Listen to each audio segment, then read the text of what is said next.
Hey everybody, I'm here with Cisco at N+1 Cycles in Framingham, the bike shop that helped me fill my tires because of Cyclery. N+1 Cyclery. Cisco is an interesting person I met, and he was very helpful to me. He helped fill the tires on my bike because they were smushing down and I was getting ready to wear them out. And he was just in the right place at the right time. And I just fell in love with this shop. As you can see, he's got all kinds of cool knickknacks and bicycle memorabilia all over the shop. Old bicycle seats. And when I was talking to Cisco, he was a man with a dream. So Cisco, tell me a little bit about your shop.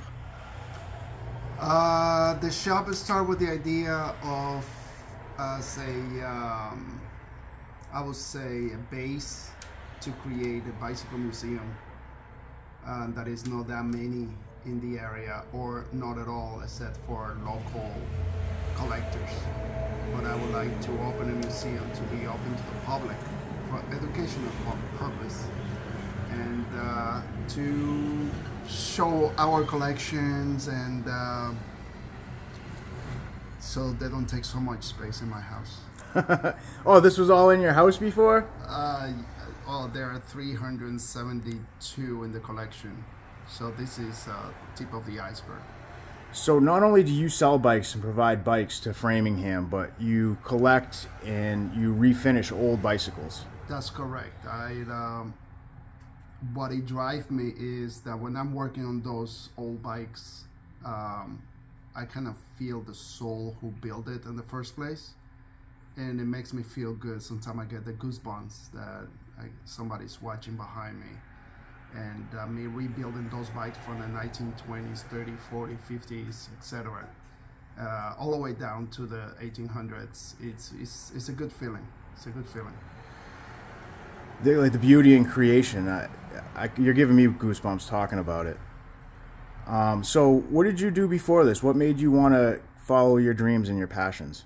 Before this, I was a car mechanic. Before that, I was a graphic designer. Before that, I was a pro racer. A pro racer? And before that, right now, I have a title as an architect, but I never pursue it. So you tried many different things, and you kind of settled into this, and this is kind of your dream, your baby almost. I always end up on the bicycle theme every single time I try to switch my life, and bicycle always been there for me, in the good, the bad, and the ugly times. That's really inspiring. Just check for copyright on that one. You know? You can have it. I'll give it right. It's all yours. The good, the bad, and the ugly. You know? Can I just show the viewers around the store just so they know when they come to Framingham? Take a sweep. Yeah. So I'll try to move slowly here. I get a little excited sometimes and I move too fast. So you got a lot of memorabilia. You got a lot of cool stuff. How long did it take you to collect all this stuff? I would say all this is a result of about 40 years of holding parts, and then I started into getting very interested in the history behind, and one thing led the other, that I found bicycles that they have been in the Tour de France in the 1950s and 60s, and others they have amazing stories of love, other just people that they depend so much of these bikes that they kept it in very good shape, and it's my responsibility to keeping them alive. Yeah. And so like this bike right here, this looks like it's a classic. This is a 1959. It was donated to us by people in New Hampshire. They call it bikes to Syria, but not necessarily to Syria. They send bicycles all around the world to war-affected countries But some of those bikes, they're never gonna make it 2 days on those zones, so they get donated to us so we can revive it and put in our collection. That's really cool. What's the name of the company that donates the bikes to war-torn countries? I'm sure people will be interested. Bike to Syria. Bike to Syria, okay. Yeah. That's really cool. Now, like, your shop looks like a mixture of a mechanic shop and a woodworking shop. It's really, really, it's beautiful.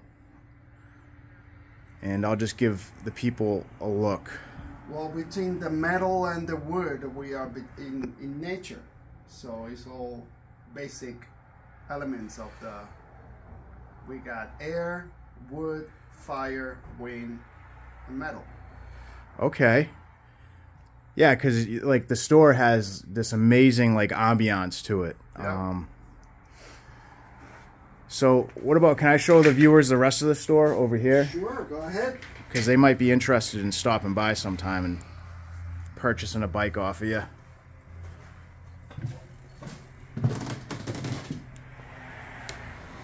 You got the bike videos on the TV over here.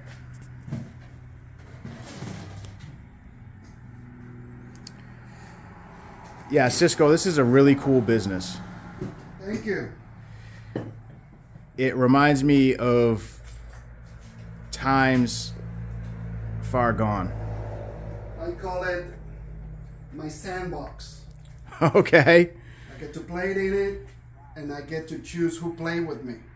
Okay. If you don't want to play nice, I kick you out. That's simple. All right, I'm going to behave myself.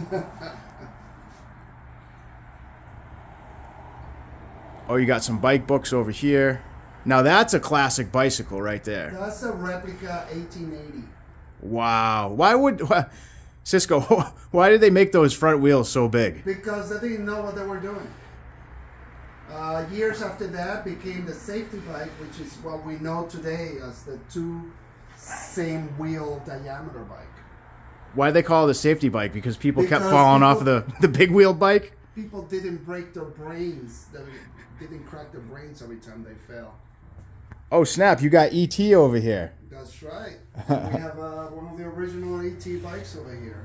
Oh really? I gotta get that. That's cool. You can go around and then face ET later. ET phone home.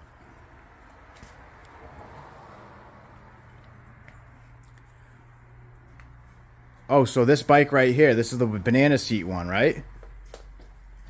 That is one of the, we purchased that one from the original owner. That's a 1965 Raleigh Rodeo in the all original condition. Wow, that's really cool.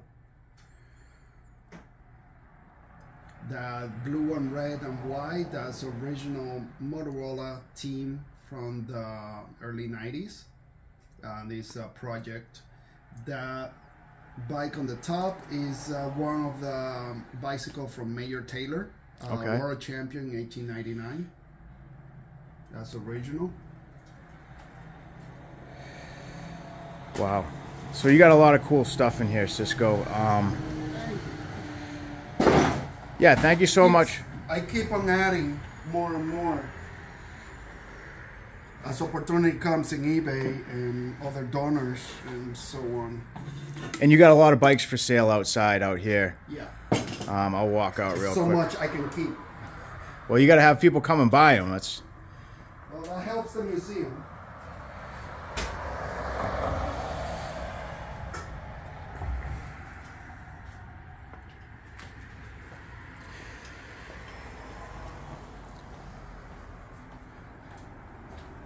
Well, Cisco, thank you so much for taking some time and let me record your shop and do a quick interview with you. Is there anything else you want to share with the viewers before we log off here? No matter how cheap your bike is and how old it looks like, just bring it to me. I'll give you a second life, or third, or fourth, or fifth. You know, they don't belong in the landfill. Let me tell you that. Well, thank you. You have a real passion for bikes. Thank you so much. Take care.